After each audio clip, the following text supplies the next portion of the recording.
Hello students, आप सभी को मेरा प्रणाम। मैं हूं प्रोफेसर नंद कुमार। हिंदी कक्षा केजीएफ में आपका स्वागत है। आज मैं 60 दिनों का बेसिक हिंदी कोर्स शुरू कर रहा हूं। 60 दिनों तक आप मेरे साथ बने रहिए। सरल रूप से आपको हिंदी सिखाऊंगा।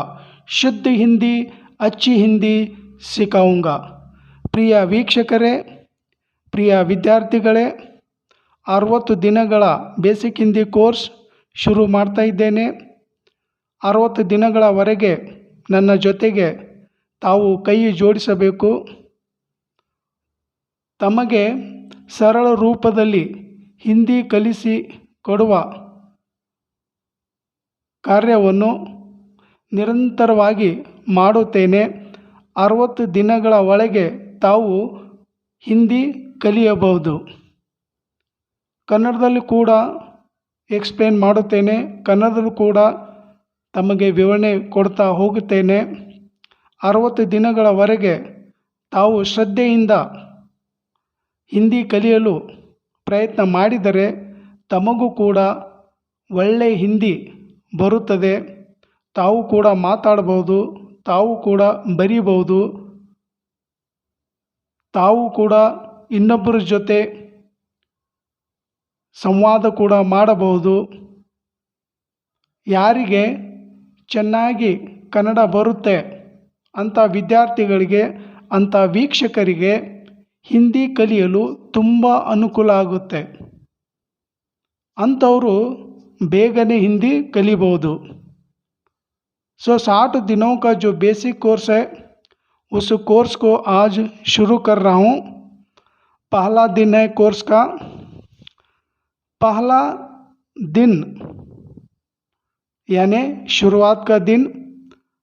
इस दिन में हमें केवल हिंदी वर्णमाला सीखना है. यानी हिंदी के जो अक्षर है उन अक्षरों को सीखना है. अक्षर ही मूल मानते हैं. अगर अक्षर जान लेंगे, अक्षर सीख लेंगे तो हमें पढ़ने के लिए भी आ जाता है और लिखने के लिए भी आ जाता है. तो हमें पहले वर्णमाला सीखना है. तो 60 दिनों का जो बेसिक कोर्स है, इस बेसिक कोर्स का पहला दिन है. 60 ದಿನಗಳ ಬೇಸಿಕ್ ಕೋರ್ಸ್. ಈ ಕೋರ್ಸಿನ ಮೊದಲನೇ ದಿನ ನಾವು ಅಕ್ಷರಗಳನ್ನು ಕಲಿಯೋಣ. ನಾನು ಈ ವಿಡಿಯೋದಲ್ಲಿ ತೋರಿಸ್ತಾ ಇದ್ದೀನಿ. आप सभी देखिए, मैं आपको यहाँ दिखा रहा हूँ. जो हिंदी के जो अक्षर है अ और आ, ई, ऊ, ಊ, ರಿ. ಕನ್ನಡದಲ್ಲಿ ನಾವು ರು ಅಂತ ಹೇಳ್ತೀವಿ, ಆದರೆ ಹಿಂದಿಯಲ್ಲಿ ರು ಅಂತ ಹೇಳಬಾರ್ದು. ಹಿಂದಿಯಲ್ಲಿ ಈ ಅಕ್ಷರಕ್ಕೆ ರಿ ಅಂತ ಕರೆಯುತ್ತೇವೆ. ಅಂದರೆ ರಿ ಅಂತ ಓದಬೇಕು. ಇನ್ನೊಂದು ಸಾರಿ ನೋಡಿ ವಿದ್ಯಾರ್ಥಿಗಳೇ, ತುಂಬ ಸರಳ ರೂಪದಲ್ಲಿ ನಾವು ಕಲಿಬೋದು, ತುಂಬ ಸರಳ ರೂಪದಲ್ಲಿ ಓದಬಹುದು. ಕನ್ನಡದ ಅಕ್ಷರಗಳು ಹೇಗೆ ಓದುತ್ತೇವೆ ಹಾಗೆ ಹಿಂದಿ ಅಕ್ಷರಗಳು ಕೂಡ ಓದಬಹುದು. ಏನೇ ಓದಲಿಕ್ಕೆ ಕೂಡ ತುಂಬ ಸರಳ. ಅ, ಆ, ಈ, ಊ, ಊ, ರಿ, ಎ, ಐ, ಓ, ಔ, ಅಂ, ಅಹ. सो इतने सारे हिंदी अक्षर सीख लेंगे. जिसे आप लोग लिख लीजिए या सीखने के लिए प्रयास करिए या पढ़ने के लिए भी कोशिश करिए. अ से लेकर अम आह तक आप लोग सीख लीजिए. सो इन अक्षरों को पहचानने के लिए भी आना चाहिए और पढ़ने के लिए भी आना चाहिए. ये ಅಕ್ಷರಗಳಿಗೆ ಗುರುತು ಹಿಡಲಿಕ್ಕೂ ಕೂಡ ಬರಬೇಕು. ಈ ಅಕ್ಷರಗಳು ಹೇಗೆ ಬರಿಬೇಕು ಅದು ಕೂಡ ಕಲಿಬೇಕು. ಎರಡು ಕಾರ್ಯ ನಮಗೆ ಬಂದರೆ ಈ ಅಕ್ಷರಗಳು ತುಂಬ ಈಸಿಯಾಗಿ ಫೈಂಡ್ ಮಾಡಬಹುದು, ತುಂಬ ಈಸಿಯಾಗಿ ಕಲಿಬಹುದು.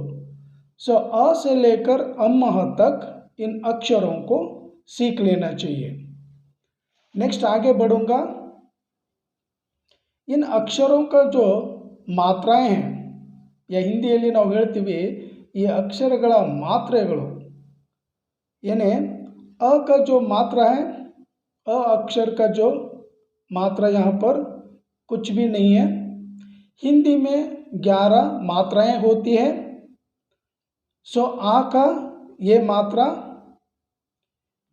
जो ई है, ई का ई की मात्रा, और दूसरी जो ई है इसकी मात्रा ई, और वो है वो की मात्रा ये, और वो इसकी मात्रा ये, और जो री अक्षर है इसकी मात्रा री, ये है ये मात्रा, ऐ मात्रा, ओ मात्रा, औ मात्रा, अम और अहा ये अनुसार और विसर्ग जो कहते हैं. तो यहाँ पर इन अक्षरों को ईज से क्या सीख लेना चाहिए. और हम यहाँ पर लिखते हैं, अ लिखकर ऊपर जो बिंदी देते हैं, कभी कभी इसका न अर्थ होता है. जैसे कि हम अगर एक वर्ड अगर लिखेंगे अंदर, सो बिंदी का उच्चारण होता है हाफ न, यानी अर्ध अक्षर. आधा जो कहते हैं ना, आधा अक्षर, ये जो बिंदी है, कभी कभी बिंदी का अर्थ होता है न, अंदर. और कभी कभी इस बिंदी का अर्थ यानी बिंदी को म के रूप में क्या लेते हैं. जैसे म अक्षर के ऊपर एक लाइन अगर देंगे, इस लाइन को कहते हैं हलंत. हलंत अगर देंगे तो ये आधा अक्षर हो जाता है. कभी कभी अम का अन और अम ये दो अक्षरों में क्या आ जाता है. सो मैंने यहाँ पर दो वर्ड लिखा हूँ, अंदर यानी अंदर, यहाँ पर न का क्या उच्चारण होता है. और मैं यहाँ पर दूसरा वर्ड लिखा हूँ, दूसरा शब्द लिखा हूँ अंबर, यहाँ पर बिंदी का उच्चारण हो रहा है, म हो रहा है. सो कभी कभी न होता है और कभी कभी म होता है. तो इस बात को ध्यान रख लीजिए, इस बात को जान लीजिए. सो अम और अहा, ಈ ಅಮ್ಮ ಮತ್ತು ಅಹ. ಅಮ್ಮ ಮೇಲ್ಗಡೆ ಒಂದು ಡಾಟ್ ಕೊಟ್ಟಿದ್ದೀವಿ. ಈ ಡಾಟಿನ ಅರ್ಥ ಯಾನಿ ಡಾಟಿನ ಉಚ್ಚಾರಣೆ ಒಂದೊಂದು ಸಾರಿ ಅರ್ಧ ನ ಆಗುತ್ತೆ. ಅರ್ಧ ನ ಅಂದರೆ ಇವಾಗ ನಾನು ಇಲ್ಲಿ ವರ್ಡ್ ಒಂದು ಬರೆದಿದ್ದೀನಿ, ಅಂದರ್ ಯಾನಿ ಅಂದರ, ಇಲ್ಲಿ ನ ಅಂತ ಬರುತ್ತೆ. ಒಂದೊಂದು ಸಾರಿ ಈ ಬಿಂದಿ ಅರ್ಥ ಮ ಆಗುತ್ತೆ. ಸೊ ಅರ್ಧ ಮ ಅಂತ ನಾವು ಏನು ಕರಿತೀವಿ, ಅರ್ಧ ಅಕ್ಷರ, ಇದಕ್ಕೆ ಹಲಂತ್ ಅಂತ ಕರಿತೀವಿ ಹಿಂದಿಯಲ್ಲಿ. ಒಂದೊಂದು ಸಾರಿ ಇದು ಏನಾಗುತ್ತೆ, ಇಲ್ಲಿ ಇನ್ನೊಂದು ಶಬ್ದ ಬರೆದಿದ್ದೇನೆ, ಒಂದು ವರ್ಡ್ ಬರೆದಿದ್ದೇನೆ, ಅಂಬರ. ಸೊ ಅಮ್ ಸೇಮ್ ಬಿಂದಿ ಇದೆ, ಸೇಮ್ ಡಾಟ್ ಇದೆ. ಇಸ್ ಡಾಟಿನ ಉಚ್ಚಾರಣೆ ಇಲ್ಲಿ ಏನಾಗುತ್ತೆ, ಮ ಆಗ್ತಾ ಇದೆ. ಸೊ ಕೆಲವು ಸಲ ನ ಆಗುತ್ತೆ, ಕೆಲವೊಂದು ಸಂದರ್ಭದಲ್ಲಿ ಮ ಆಗುತ್ತೆ. कुछ शब्दों में न का अर्थ आ जाता है, कुछ शब्दों में म का क्या अर्थ आ जाता है. तो यहाँ पर हम कभी कभी न का उच्चारण आ जाता है, कभी कभी म का उच्चारण आ जाता है. तो इस छोटी सी बात को याद रख लेना चाहिए.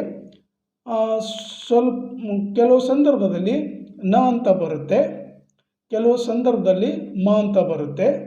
ಸೊ ನಾವು ಯಾವಾಗ ವರ್ಡ್ ಓದ್ತಾ ಇರ್ತೀವಿ, ಶಬ್ದ ಓದ್ತಾ ಇರ್ತೀವಿ, ಅಂಥ ಸಂದರ್ಭದಲ್ಲಿ ನ ಎಲ್ಲಿ ಬರುತ್ತೆ, ಮ ಎಲ್ಲಿ ಬರುತ್ತೆ, ಆವಾಗೆ ಇಲ್ಲಿ ನಾವು ಅರ್ಥ ಮಾಡ್ಕೊಳ್ಬೇಕು. ಈ ಬಿಂದಿ ಏನಾಗುತ್ತೆ, ಕೆಲವು ಸಂದರ್ಭಗಳಲ್ಲಿ ನ ಅಂತ ಆಗುತ್ತೆ, ಇನ್ನೊಂದು ಸಂದರ್ಭದಲ್ಲಿ ಇದು ಮ ಅಂತ ಆಗುತ್ತೆ. सो अम जो है, अम की जो बिंदी है, कभी कभी न का उच्चारण होता है, कभी कभी क्या म का क्या उच्चारण हम करते हैं. सो अब आ जाइए आहा. आहा अ लिखकर दो बिंदी यहाँ पर देते हैं. इस बिंदी का अर्थ होता है या बिंदी का उच्चारण होता है ह. ह के रूप में इसका उच्चारण करना चाहिए. ಯಾವಾಗ ನಾವು ಅಹ ಅಂತ ಬರಿತೀವಿ, ಅ ಬರೆದ್ಬಿಟ್ಟು ಮುಂದ್ಗಡೆ 2 ಡಾಟ್ ಕೊಟ್ಟಿರ್ತೀವಿ. ಈ ಡಾಟ್ ಏನಂತ ಉಚ್ಚಾರಣೆ ಮಾಡಬೇಕಂದ್ರೆ ಹ ಅಂತ ಉಚ್ಚಾರಣೆ ಮಾಡಬೇಕು. ಅಹ ಅಹ. ಇನ್ನೊಂದು ವರ್ಡ್ ನಾನು ಬರೆದು ತೋರಿಸ್ತೀನಿ. ಅ ತ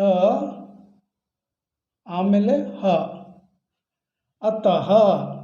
ಇಲ್ಲಿ ಅ ಇದೆ ಮತ್ತು ತ ಇದೆ, 2 ಬಿಂದಿ ಕೊಟ್ಟಿದ್ದೀನಿ.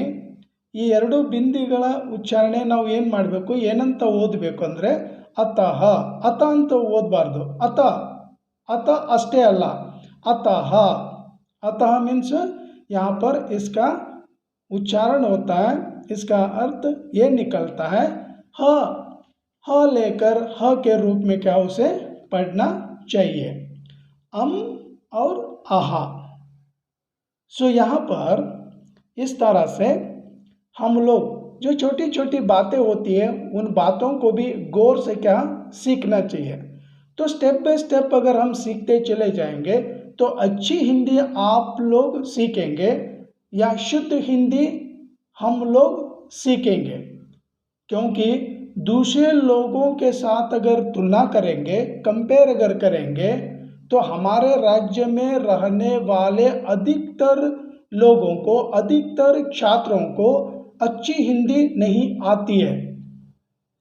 कई गलतियां हम लोग करते हैं. उन गलतियों को अगर सुधारना है या गलतियों को अगर दूर करना है तो हमें अच्छी हिंदी सीखनी चाहिए, यानी शुद्ध हिंदी सीखनी चाहिए. व्याकरण को लेकर, यानी पहले व्याकरण को लेकर व्याकरण के साथ साथ भाषा को अगर सीखेंगे तो हमारी भाषा अच्छी मानी जाती है. सो ವ್ಯಾಕರಣಬದ್ಧ ಭಾಷೆ ನಾವು ಕಲ್ತರೆ ಇನ್ನೊಬ್ಬರ ಜೊತೆ ಯಾವಾಗ ನಾವು ಕಂಪೇರ್ ಮಾಡ್ತೀವಿ, ಅವ್ರ ಹತ್ರ ಹೇಗಿದೆ, ಅವ್ರ ಲ್ಯಾಂಗ್ವೇಜ್ ಹೇಗಿದೆ, ನಮ್ಮ ಲ್ಯಾಂಗ್ವೇಜ್ ಕೂಡ ಹಾಗೆ ಆಗುತ್ತೆ. ಬಟ್ ನಾವು ನಾನ್ ಸ್ಪೀಕಿಂಗ್ स्टेट और इದ್ದೀವಿ. So non speaking state means हमारी मातृभाषा हिंदी नहीं है, हमारी मातृभाषा कन्नड़ है. और कन्नड़ के लोगों को दूसरी भाषा अगर सीखनी है तो पहले बेसिक से ही क्या जाना चाहिए, ಅಂದರೆ ಬೇಸಿಕ್ಕಿಂದ ನಾವು ಹೋಗಬೇಕು. ಅಕ್ಷರಗಳ ಜ್ಞಾನ ನಮಗೆ ಜಾಸ್ತಿ ಇರಬೇಕು. ಯಾವಾಗ ಅಕ್ಷರ ಜ್ಞಾನ ನಾವು ಪಡ್ಕೊಳ್ತೀವಿ, ಬೇರೆ ಲ್ಯಾಂಗ್ವೇಜು ಈಸಿಯಾಗಿ ನಾವು ಕಲ್ತ್ಕೊಳ್ತೀವಿ. तो ಅಕ್ಷರನೇ ಫೌಂಡೇಶನ್, ಅಕ್ಷರನೇ ಮೂಲ. ಅಕ್ಷರ ನಮಗೆ ಬಂದುಬಿಟ್ರೆ ಈಸಿಯಾಗಿ ಓದಲಿಕ್ಕೂ ಬರುತ್ತೆ, ಈಸಿಯಾಗಿ ಬರೀಲಿಕ್ಕೂ ಬರುತ್ತೆ. ಆಮೇಲೆ ಇನ್ನೊಂದು ಸಾರಿ ನಾನು ನಿಮಗೆ ಓದಿ ತೋರಿಸ್ತೀನಿ. ಆಮೇಲೆ ಮಾತ್ರೆ ಹೇಗಿದೆ ಅದು ಕೂಡ ಆರಾಮಾಗಿ ನೀವು ಕಲ್ತ್ಕೋಬೋದು. ಇಷ್ಟು ಅಕ್ಷರ ನೀವು ಮೊದಲನೇ ದಿನ ಕಲ್ತ್ಕೊಂಡ್ರೆ ಪೆನ್ನು ಕಾಪಿ ತೊಗೊಂಡ್ಬಿಟ್ಟು ನೀವು ಕಲ್ತ್ಕೊಳ್ಳಿ. ಒಂದೊಂದು ದಿನ ಒಂದೊಂದು ಸ್ಟೆಪ್ಪು ನೀವು ಮೂವ್ ಆಗಿ, ಒಂದೊಂದು ಸ್ಟೆಪ್ಪು ಮುಂದೆ ಹೋಗಿ 60 ದಿನಗಳವರೆಗೆ ನಿಮಗೆ ಒಳ್ಳೆ ಲ್ಯಾಂಗ್ವೇಜ್ ಬಂದುಬಿಡುತ್ತೆ, ಒಳ್ಳೆ ಹಿಂದಿ ಬಂದುಬಿಡುತ್ತೆ. ಸೊ ಕಲಿತಕ್ಕಂಥ ಶ್ರದ್ಧೆ ಇರಬೇಕು. ಆಮೇಲೆ ಏನು ಕೆಲಸ ಇರುತ್ತೆ, ಏನು ಕೆಲಸ ಕೊಡ್ತೇನೆ ಅದು ಕರೆಕ್ಟಾಗಿ ನೀವು ಮಾಡ್ಕೊಳ್ಳಿ. ಸೊ ಮೊದಲನೇ ದಿನ ಇಷ್ಟೊಂದು ಅಕ್ಷರಗಳು ಕೂಡ ನಾವು ಕಲಿಬೇಕು. ಕಲಿತ ಮೇಲೆ ನಾವು ಅದನ್ನು ಗುರುತಿಸಬೇಕು. यानी इन सारे अक्षरों को ध्यान में रखना और सारे अक्षरों को पहचानने के लिए आना, ಗುರ್ತು ಹಿಡಲಿಕ್ಕೆ ಬರಬೇಕು. ಅ ಯಾವುದು, ಆ ಯಾವುದು, ಈ ಯಾವುದು, ಉ ಯಾವುದು, ರಿ ಎಲ್ಲಿದೆ, ಎ ಔ ಯಾವುದು, ಅಮ್ ಯಾವುದು, ಆ ಯಾವುದು, ಅವ್ರ ಮಾತ್ರ. ಆಮೇಲೆ ಬಿಂದಿಗೆ ಏನಂತ ನಾವು ಇದು ಮಾಡಬೇಕು ಉಚ್ಚಾರಣೆ. ಆಮೇಲೆ 2 ಬಿಂದಿಗೆ ನಾವು ಏನಂತ ಉಚ್ಚಾರಣೆ ಮಾಡಬೇಕು, ಇದು ಎಲ್ಲ ತುಂಬ ಈಸಿಯಾಗಿ ಕಲ್ತ್ಕೊಳ್ಬೇಕು. ಸೊ ಈ ವಿಡಿಯೋ ಸ್ಕಿಪ್ ಮಾಡಲಾರ್ದೆ ಪೂರ್ತಿಯಾಗಿ ನೋಡಿ, ಚೆನ್ನಾಗಿ ಅರ್ಥ ಆಗುತ್ತೆ. ಈ ವಿಡಿಯೋ ನಿಮಗೆ ಲೈಕ್ ಆದರೆ, ಚೆನ್ನಾಗಿ ಅನಿಸಿದರೆ ಲೈಕ್ ಮಾಡಿ, ಶೇರ್ ಮಾಡಿ, ಕಮೆಂಟ್ ಹಾಕಿ, सब्सक्राइब आಗೋದನ್ನು मरिಬೇಡಿ।